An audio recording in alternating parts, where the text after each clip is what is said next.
Hello, and thanks again for joining me on Backroads Tourist. I'm Jeff, and today we're in Seymour, Wisconsin. Now, you may have never heard of Seymour before, but you have definitely heard of something that was invented in Seymour.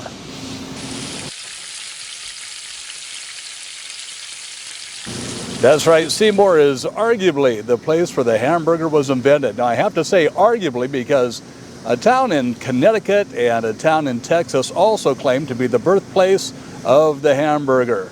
But Seymour has some impressive documentation. This is a statue of Charlie Green. I hope I'm pronouncing that name right. In 1855, Charlie was 15 years old when he took a homemade load of meatballs to the county fair here in Seymour, and he tried to sell them.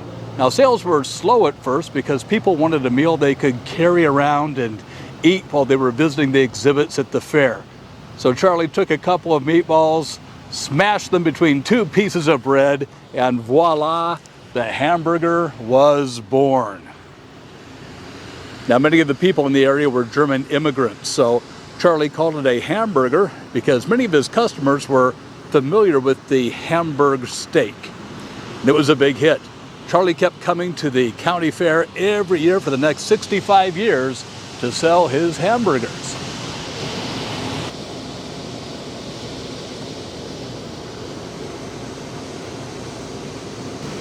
Seymour is proud of their hamburger heritage, and they have a hamburger festival every year. The town museum claims to house the world's largest collection of hamburger-related memorabilia. And I would have loved to have seen that collection of burger memorabilia for myself, but unfortunately, the Seymour Community Museum is only open for limited hours on Sunday, and I'm not here on Sunday, so maybe next time I'm in the neighborhood, I'll drop by and take a look. Okay, everybody, let's do the Charlie chant. Hamburger, hamburger, hamburger hot with an onion in the middle and a pickle on top. Makes your lips go flippity-flop. Come on over, try an order. Fried in butter, listen to it sputter.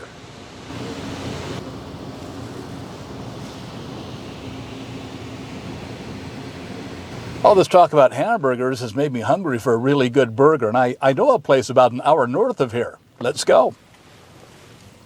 We're at Micky-Lu's in Marinette, Wisconsin. Now, I had my first Micky-Lu burger in 1983, and I've been hooked ever since. So let me tell you a little bit about Micky-Lu's. It's a tiny building, only about 30 foot by 30 foot, and it was built in 1941. They haven't needed to reinvent themselves because they got it right the first time. They offer good food at a decent price.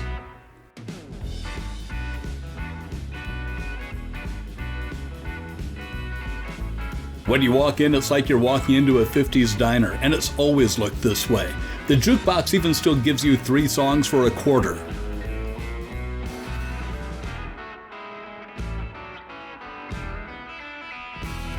As we take a mini tour of Micky-Lu's, I'd like to ask you to please hit that like button on this video, and if you're a fan of fun places, odd things, unique destinations, I would absolutely love it if you would subscribe to the Backroads Tourist channel. I go to a lot of neat places, and I think you'd like to see them too.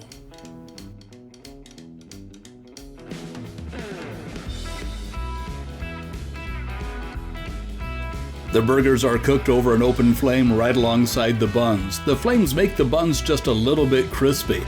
Then a pat of butter is put on the burger before it's wrapped up and served to you.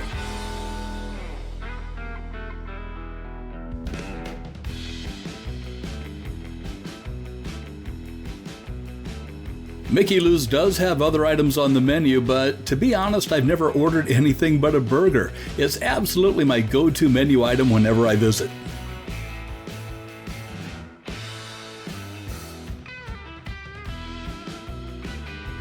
So, if you're driving through Marinette, Wisconsin and you don't stop at Micky-Lu's Barbecue, you should be arrested for committing a crime on yourself. It's just that good.